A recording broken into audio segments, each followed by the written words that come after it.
হর হর মহাদেব। আর কিছুদিন পরই শিবরাত্রি আসতে চলেছে। 2025-এ মহাশিবরাত্রি কখন, কিভাবে পালন করবে, কুমারী মেয়েরা ব্রত পালন করতে পারবে কি না, ব্রতের দিন কি রকম বস্ত্র পরবে, কি রকম বস্ত্র পরবে না, কি খেতে পারবে, নুন খেতে পারবে কি না, দুধ দিয়ে বানানো জিনিস খেতে পারবে কি না, মহাশিবরাত্রিতে কোন পাত্র দিয়ে জল ঢাললে ব্রত সফল হবে, ব্রতের দিন ঘুমোতে পারবে কি না, জানুন শুভ মুহূর্ত এবং সম্পূর্ণ কাহিনী। যে কথাগুলি আমি শেয়ার করব এগুলি মহাশিবরাত্রির কাহিনী নিয়ে। বন্ধুরা, যে কোনো ব্রতেই এই নিয়ম পালন করা আবশ্যিক, না হলে ভালো ফল পাবেন না। এই জন্য এই নিয়মগুলি শেয়ার করছি। মহাশিবরাত্রির জন্য যে ধার্মিক নিয়ম আছে সেগুলি যদি নিষ্ঠার সাথে পালন করেন তাহলে 2 গুণ ভালো ফল প্রাপ্ত হবে।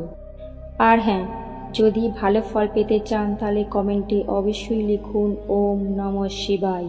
তো চলো শুরু করা যাক। আমাদের যে কোনো ব্রতই কোনো না কোনো দেবদেবীর উপলক্ষে পালন করা হয়। আর মহাশিবরাত্রির দিন শিব ও পার্বতীর পূজা সমর্পণ করা হয়। আর ওই দিন শিব ও পার্বতীকে নিষ্ঠার সাথে পূজা করতে হয়। কথায় আছে ওই দিন শিব ও পার্বতীর বিয়ে হয়েছিল। শিবরাত্রির দিনে ভিন্ন ভিন্ন মত আছে, তবে কৃষ্ণপক্ষের চতুর্দশীর দিনই শিবরাত্রি পালিত হয়।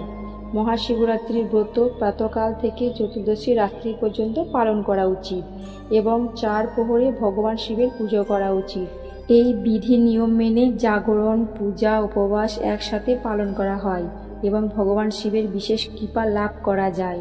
কথায় আছে যারা এই শিবরাত্রির দিন ভক্তি ভরে পূজা করে সারা বছর ধরে শিবের পুজোর পুণ্য ফল পায়। পুরাণে উল্লেখ আছে যারা নাম জেনেও শিবরাত্রি পালন করে তারাও পুণ্য অর্জন করে। এবার বলি শিবরাত্রি পালনের নিয়ম। যারা শিবরাত্রি পালন করবেন তারা ওই দিন সূর্যোদয়ের আগে জলে কালো তিল দিয়ে স্নান করবেন, তাতে গঙ্গার জলও মেলাতে পারেন। এরপর সাফ বস্ত্র পরবেন। সাবধান, ভুলেও যেন কালো বস্ত্র পরবেন না। ওই দিন সকালে সূর্যদেবকে প্রণাম করবেন এবং পৃথিবী লোককেও প্রণাম করবেন। তারপর শিবলিঙ্গ প্রতিষ্ঠা করবেন। শিবলিঙ্গে পঞ্চামৃত অভিষেক করুন এবং গঙ্গা জল দিয়ে স্নান করিয়ে চন্দন লাগিয়ে দিন। ওই দিন শিব ভজন, শিব মন্ত্র, শঙ্করের দিব্যমন্ত্র, পূজা আরাধনা, শিব পুরাণ, মহামৃত্যুঞ্জয় মন্ত্র বিধিবিধানভাবে জপ করুন। আর সকালের পুজোর পর গঙ্গা জল, ফুল ও বেলপাতা হাতে নিয়ে শিবলিঙ্গের সামনে সংকল্প করুন যে আপনি কোন ধরনের শিবরাত্রি পালন করতে চান। যেমন ধরুন নির্জলা উপবাস, ফলার বা একবেলা অন্নভোজন, যেটা আপনার ইচ্ছা। আপনি যদি মন্দিরে পুজো দিতে চান তাহলে অবশ্যই মন্দিরে পূজা দিতে যাওয়ার আগে স্নান করুন। আর যদি বাড়িতে করতে চান তাহলে মাটির লিঙ্গ বানিয়ে প্রতিষ্ঠা করুন। তবে অবশ্যই নির্জলা উপবাস রাখুন, এতে শিব প্রসন্ন হন। বাড়িতে লিঙ্গ প্রতিষ্ঠা করার পর পঞ্চামৃত অভিষেক করুন, যেমন দুধ, দই, ঘি, মধু এবং শেষে গঙ্গাজল দিয়ে স্নান করিয়ে বেলপাতা, ধূত্র অর্পণ করুন এবং ফল নিবেদন করুন। উপবাস পালন।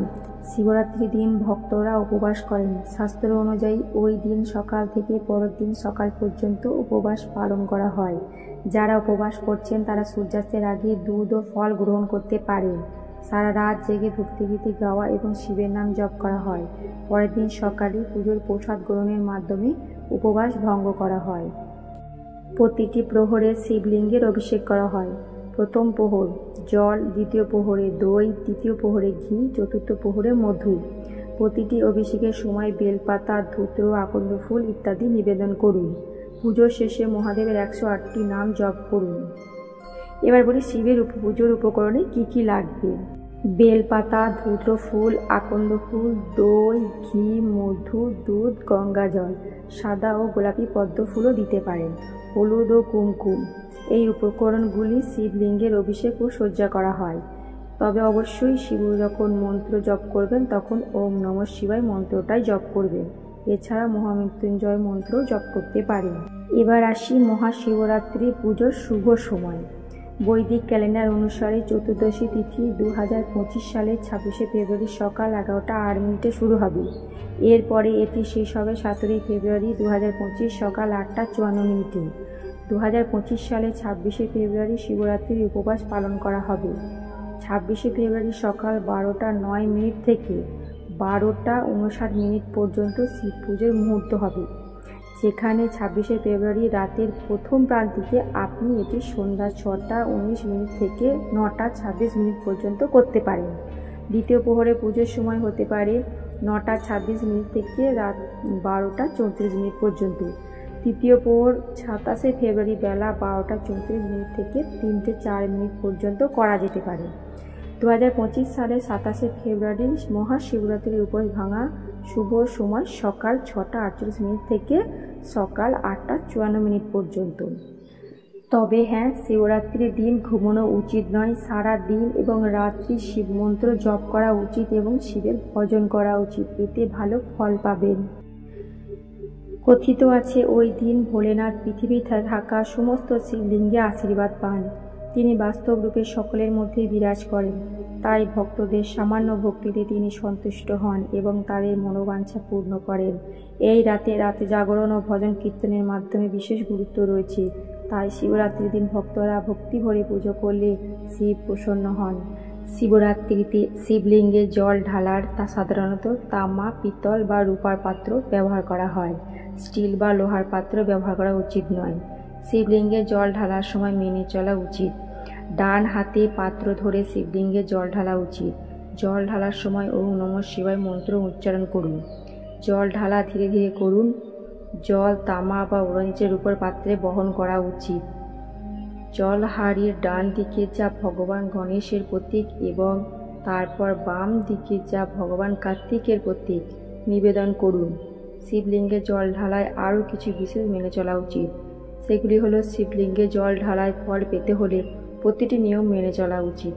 শিবরাত্রিতে মিষ্টি আলু খাওয়া শুভ বলে মনে করা হয়। শিবরাত্রিতে চা, দুধ, দই খেতে পারেন।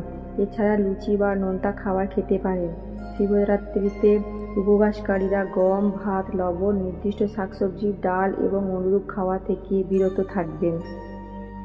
ভিডিওটি যদি ভালো লেগে থাকে তাহলে অবশ্যই কমেন্ট করুন, লাইক করুন এবং শেয়ার করুন।